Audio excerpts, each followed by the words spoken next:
avait déjà manigancé un coup pour faire arrêter l'opposant historique, l'opposant le plus puissant, l'opposant qui faisait peur à Houphouët-Boigny.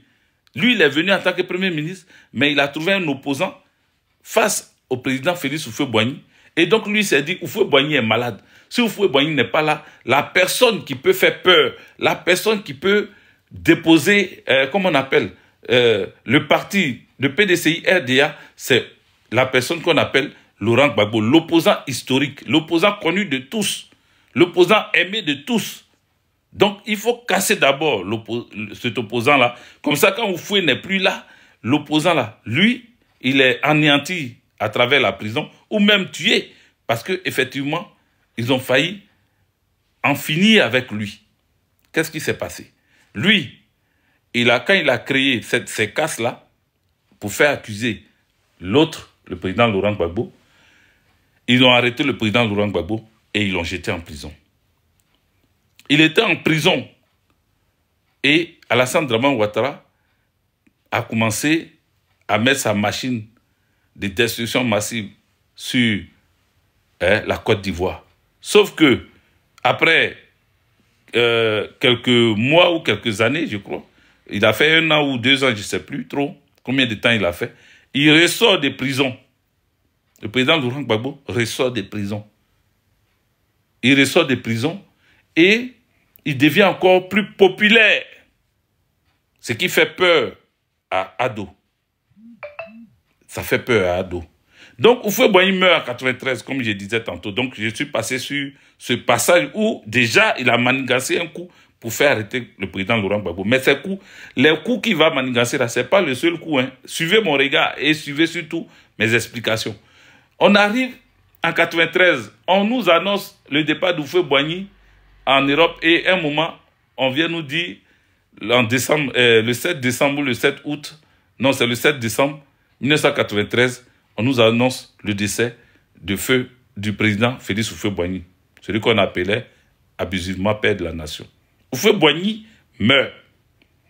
Immédiatement, l'homme là, celui-là, celui qui manigance des coups, celui qui a failli éliminer le président Laurent Gbagbo au sous-sol du CCIA, comment ils appellent, c'est ça, non? De l'immeuble de CCIA.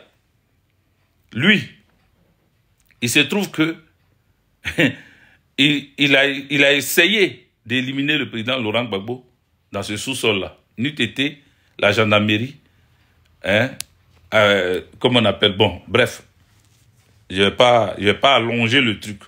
Donc, le président Laurent Gbagbo est sauvé dans ce sous-sol-là.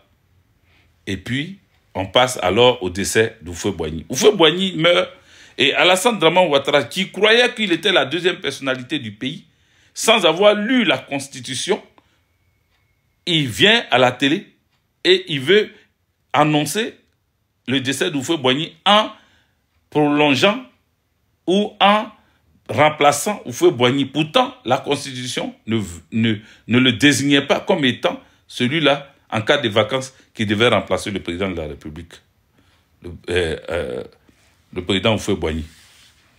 C'est comme ça que Feu Henri Konan Bédié appelle rapidement Guy Robert, qui était le chef d'état-major à l'époque.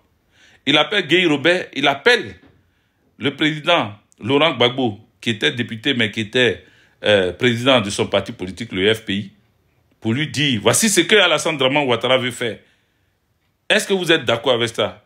Le président Laurent Gbagbo dit, c'est vrai, je ne suis pas d'accord avec cette disposition, mais c'est la Constitution. Les tests de mon pays me disent que quand, en cas de vacances, c'est le président de l'Assemblée nationale qui doit remplacer le président de la République. En cas de décès aussi. Donc, le président Houphouët-Boigny, c'est vrai que je ne suis pas d'accord avec ça, mais le fait que ça est là, ce sont des tests, j'accepte que ces tests-là soient mis en pratique. Donc, c'est comme ça que le président Laurent Gbagbo donne son accord au président Henri Konan Bédié. le président Gbagbo a l'accord du président Henri Konan Bédié. Le président Henri Konan Bédié va voir d'autres personnes encore. Yassé Philippe, il va voir Jenny Kobina, tout cela. Et tout le monde est unanime que c'est lui qui est le dauphin constitutionnel.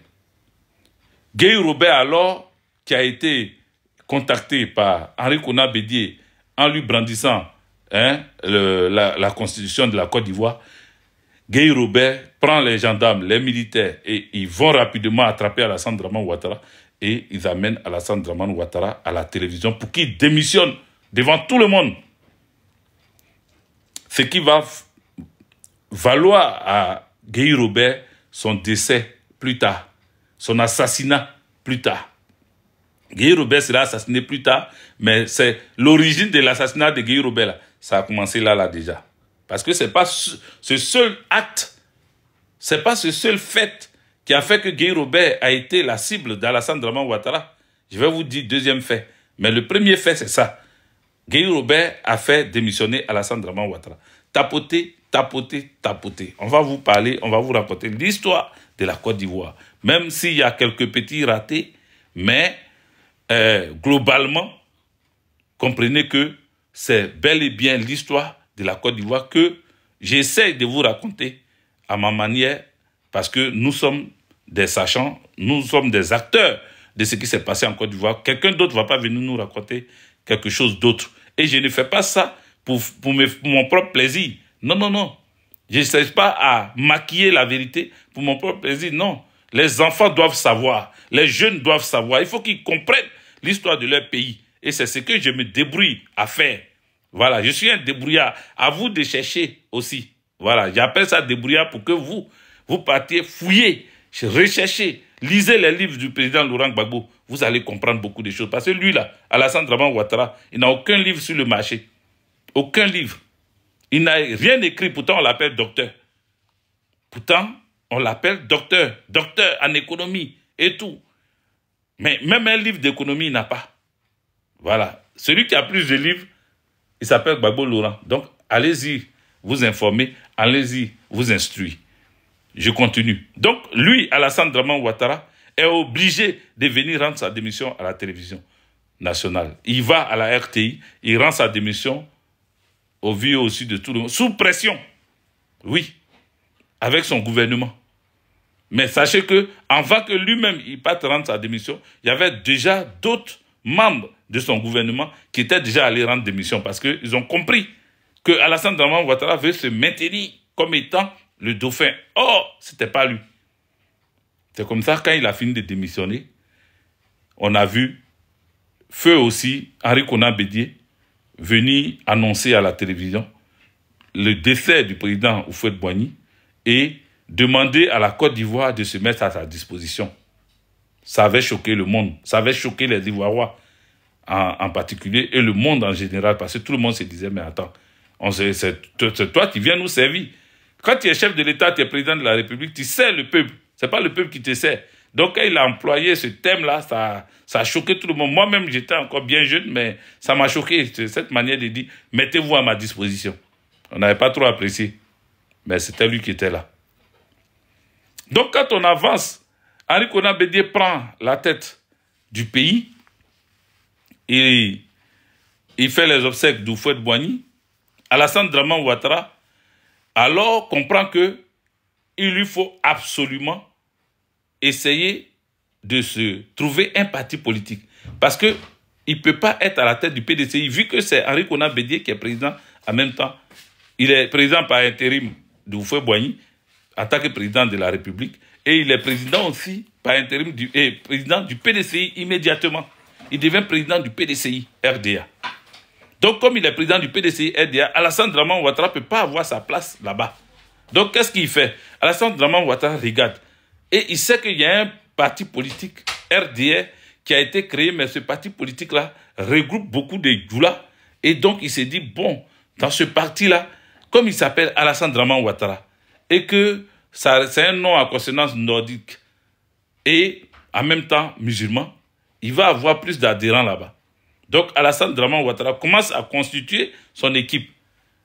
Il commence à présenter une maman ivoirienne. Parce qu'il sait que son papa vient de Saint-Doux. Saint-Doux n'est pas en Côte d'Ivoire. Alassane Draman Ouattara commence à se construire une place. Et Alassane Draman Ouattara, j'ai oublié de dire cette partie, il avait déjà pris une Boclé qui était venue, qui s'était déjà mariée à au moins 3 personnes en Côte d'Ivoire et qui a terminé sur Alassane Draman Ouattara comme 4e personne. Elle avait Folourou, qui était un enseignant qui était en Côte d'Ivoire, au lycée classique, je crois.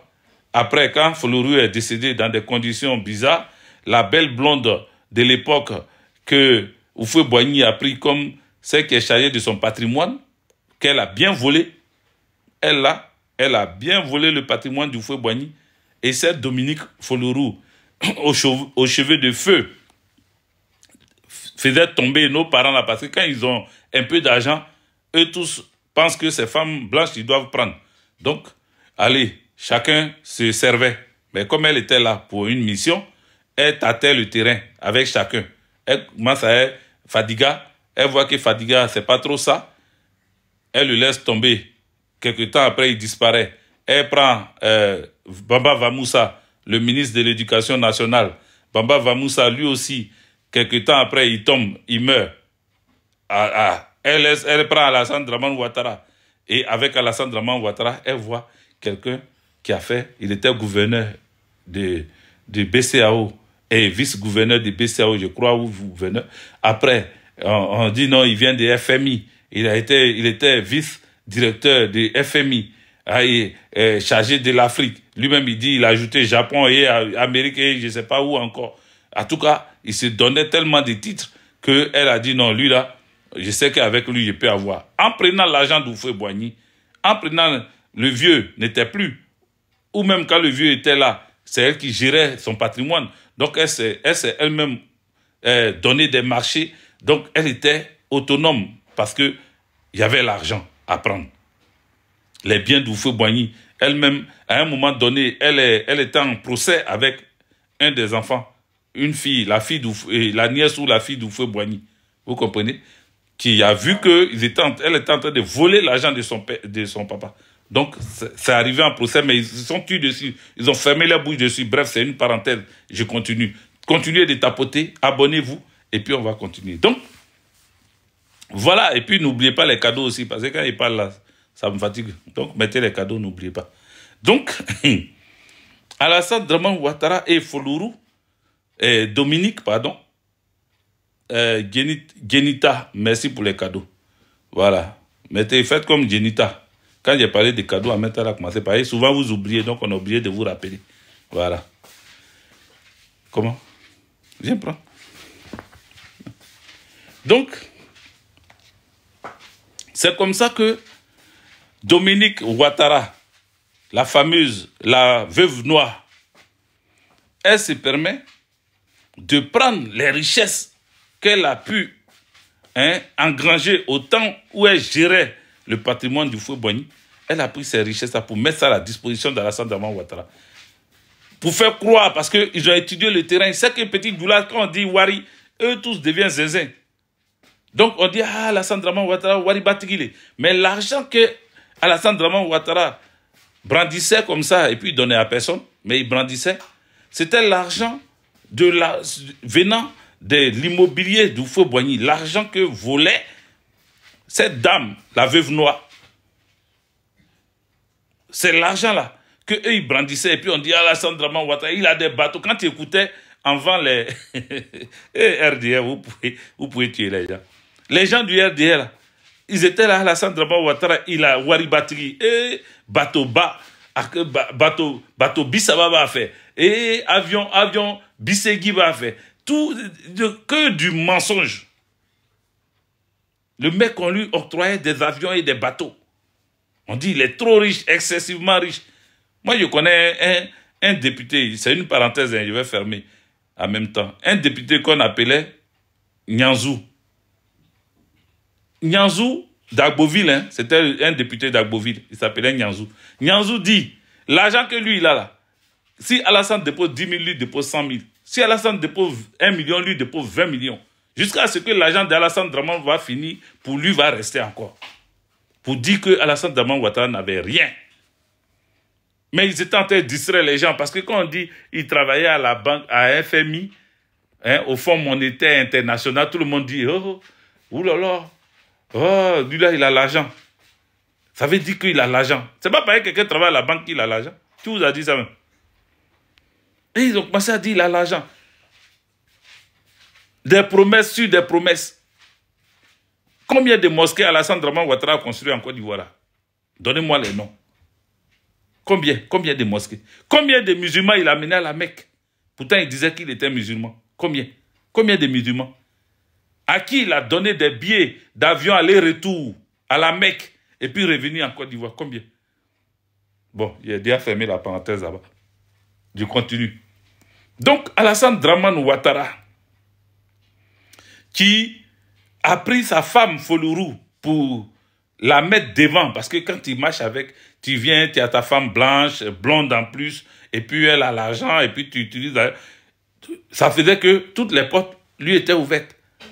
C'est comme ça que les maris des Dagri Diabaté, les Amadou Gon, ils ont commencé à faire la promotion d'Alassane Dramane Ouattara. C'est ce qu'il appelle Dagri Diabaté, son mari Diabaté là. Il faisait l'apologie d'Alassane Dramane Ouattara. On peut appeler ça de la propagande. Tous les jours, il racontait des histoires. Alassane Dramane Ouattara, c'est le fils de Ouattara. Il habite tant. Il expliquait l'arbre généalogique d'Alassane Dramane Ouattara. Quels sont ses aïeux et tout. Mais Alassane Dramane Ouattara n'est pas ivoirois. Ni de père, ni de mère. Mais on cherchait à lui coller une nationalité en Côte d'Ivoire, une famille en Côte d'Ivoire. Et ils ont commencé à raconter plein de choses. Et lui, Alassane Dramane Ouattara, il a fini par se faire croire qu'il est ivoirois et qu'il n'est pas burkinabé. C'est-à-dire, dans sa tête, il est devenu ivoirois. Pourtant, il a acheté des immeubles en tant que voltaïque. Il s'est inscrit à l'université aux États-Unis en tant que voltaïque. Bref, c'est pas de ça que je viens parler. Parce que moi, j'ai dit, la nationalité n'est pas trop... C'est pas ça qui est important. Voilà. C'est pas la nationalité qu'il faut brandir, parce que ça nous retarde. C'est les actes, les faits. Ce que le monsieur il fait là, c'est ça qu'on doit regarder. Si c'est bon pour nous, on le prend. Si c'est pas bon pour nous, on le vomit, on le chasse. Donc Alassane Dramane Ouattara, avec sa Folourou là, il regarde, il se dit le RDA là. Il y a un certain Génie Kobena qui s'est fait entourer de plein de djoulas. Donc là-bas là, il peut avoir place. Mais pour avoir place là, il faut faire partie, lui là, Génie Kobena là. Il regarde la sorcière bien-aimée, celle qui est chargée d'expédier les gens auprès du Père au ciel. Il la regarde, il dit, ah, il y a un gars qui me fait obstacle. Il s'appelle Génie Kobena. Si lui il est là, il ne peut jamais être président de, comment on appelle, du RDA. Il faut l'expédier au ciel. Ils ont trouvé le moyen d'expédier Génie Kobena au ciel. J'entends des gens dire, moi, parce que Gbagbo Laurent s'est associé à un moment donné avec le RDR. C'est pour ça que moi, je n'aime pas. J'ai quitté le FPI. C'est pour ça que je ne veux pas être FPI. C'est pour ça que je n'aime pas FPI. Parce que le FPI, à un moment donné, s'est rallié au RDR. Mais le FPI, à cette époque, vous savez, en politique, il y a des choix qu'il faut faire, il y a des compromissions qu'il faut faire pour souvent avancer. À un moment donné, Génie Kobena, Gbagbo le connaît. Et avec le RDR de Génie Kobena, ils ont créé le Front républicain. Ce Front républicain-là, face à Henri Konan Bédié, pour pouvoir l'empêcher de se faire élire. Et après, ils se sont séparés. Et après, quand Génie Kobena est mort, Alassane Dramane Ouattara est venu vers les 98 ou 97, là.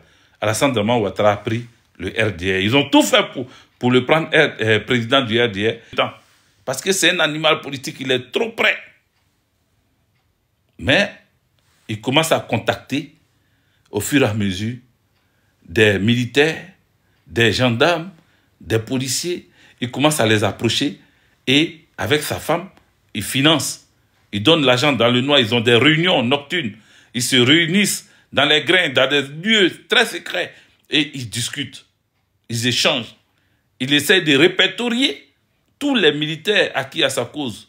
Tous les militaires qui frustrés, qui étaient là. Il les attrape un à un pour dire, bon, voilà, préparez-vous. Préparez-vous, j'ai l'argent pour vous. J'ai travaillé à FMI, donc j'ai l'argent pour vous. Et puis, vous-même, vous savez que je suis Doula, je suis du Nord, je suis musulman. Les gens ne veulent pas de moi. Ils savent que je suis trop fort. Mais tu es trop fort. Viens faire la politique. Mais en réalité, c'est parce qu'il était trop faible et qu'il voulait passer par les armes. Alors, il dit à Henri Konan Bédié, qui avait déjà constaté que lui, là, c'est un danger s'il reste encore en Côte d'Ivoire.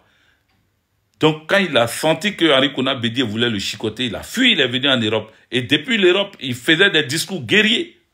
Quand nous, on est ici et puis on parle, il y a des moutons du RDA qui disent, ouais, vous êtes là-bas et puis vous parlez, venez ici, rentrez au pays, mais votre mentor, lui qui rit et puis ses dents, on dirait, ils ont mis crochet dedans. Là.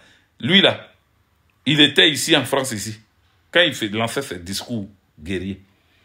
Et comme on était dans un État démocrate, il y avait les journaux qui sortaient, les journaux qui étaient là.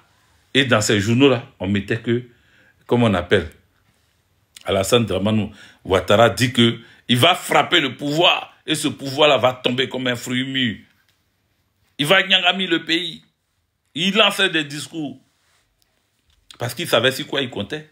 Quand il était ici, là, ceux d'ici, là, étaient en train de l'entretenir, étaient en train de le préparer, ils étaient en train de dire, reste tranquille, on va voir. Les militaires que tu avais contactés, là, nous-mêmes, c'est nous, on forme les militaires là-bas, non? C'est nous, on forme la gendarmerie là-bas, non? On a déjà vu les têtes, quelques têtes, les Palamfo, les Koulibaly, on les a déjà vus. Donc, on va les toucher et puis le truc va se faire. Voilà. Donc, avec les Palamfo, les Koulibaly et autres, là, ils essayent avec les Blacro. C'était le nom des militaires acquis à la cause du RDR dans l'armée. On les appelait les Blacro. Et ces Blacro-là, dans ces Blacro, il y avait Ibrahim Koulibaly, dit IB. Les Blacro décident de faire coup d'État sur Bédié. Bédié tombe. On dit non, ce sont les Zézé, Baïfoué, ils sont quittés, je ne sais pas où là, ils sont venus, on ne les a pas payés, ils sont fâchés, les Zézé, Baïfoué. Ce sont eux qui ont chassé Henri Konan Bédié. Henri Konan Bédié, ayant fui le pouvoir, on dit, bon, Alassane Dramane Ouattara, viens maintenant prendre. Il dit, non, non, non. S'il prend comme ça, ils vont dire que c'est moi qui ai fait tomber Henri Konan Bédié. Vous connaissez les Ivoiriens, là. Il y a les Gbagbo Laurent qui sont là-bas. Et puis, il y a encore les gens comme les gays, là, qui sont dans les parages. Donc, faites de telle sorte que ça soit occupé par un militaire. Et puis, le militaire, là, va organiser. Donc, appeler Palamfo. On appelle Palamfo. Palamfo dit, le coup, là, moi, je ne suis pas prêt, hein. On appelle Koulibaly. Koulibaly dit, moi-même, je ne suis pas prêt. Les deux généraux ont refusé de prendre le pouvoir. Maintenant, eux, par l'info, ils conseillent aux militaires, allez-y chercher Guy Robert.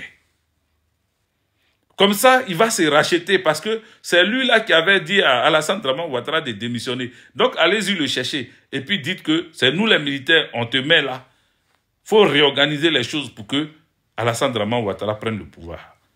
Guy Robert vient, on le prend en manu militari depuis là-bas où il se trouve à Gouessesso, on le ramène sur Abidjan. On le fait un débriefing dans une chambre. On finit de parler avec lui, on dit, bon, prends le pouvoir. Et puis tu gères, on est avec toi. Guy Robert passe à la télé, Dagbert, tout ça, il était dans son champ et puis ils sont allés le chercher. Donc, il a pris Koulaba, je ne sais pas, il s'est un béret, père à son âme. Il a mis Koulaba là sur sa tête. Il est venu, balèze, béret comme ça, on dirait, casque. Il est venu s'asseoir là. Il dit, on est venu balayer. Parce qu'on lui a dit, il faut dire qu'on est venu balayer. Voilà, on est venu nettoyer. Le CNSP. Voilà, le CNSP, c'est ton groupe de travail. C'est avec ceux-là que tu vas travailler. Donc, Guy Robert, qui est un ancien quand même, qui est un général et qui a formé beaucoup de militaires, beaucoup d'officiers. Guy Robert regarde et puis il appelle ses gars sûrs en même temps. Parce qu'il sait que ceux qui sont allés le chercher là, s'ils s'amusent, ils vont l'allumer.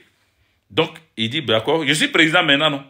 Donc, dans ça là, j'ai qu'un mot à dire pour me mettre avec mes gars.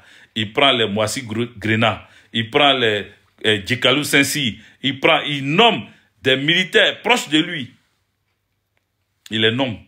C'est là qu'on attend les vrais noms. Djikalou Sensi, Moissi Grena, des gens qui font peur à la République. Il les prend, il les met autour de lui. Maintenant, eux là, ils lui conseillent, ils disent, Joe, quand on regarde les militaires là, les Ibrahim Koulibaly, dit IB qui t'ont mis là, il faut l'expédier. Sors-le du pays. Les Lagrena des autres là, les Watao là, leurs groupes là, les Blacro là, ils sont là. S'ils restent là, ils vont te faire mal. Donc, faut les laisser une petite porte libre. Et puis, tu vas voir ce qui va se passer. Quand il a fait ouverture, ils ont commencé à attaquer le complot du cheval blanc. Ils ont tué cheval de guerrier européen. Parce que eux, comme ils sont dans le mysticisme, comme ils sont dans la sorcellerie, comme eux là, c'est des fétiches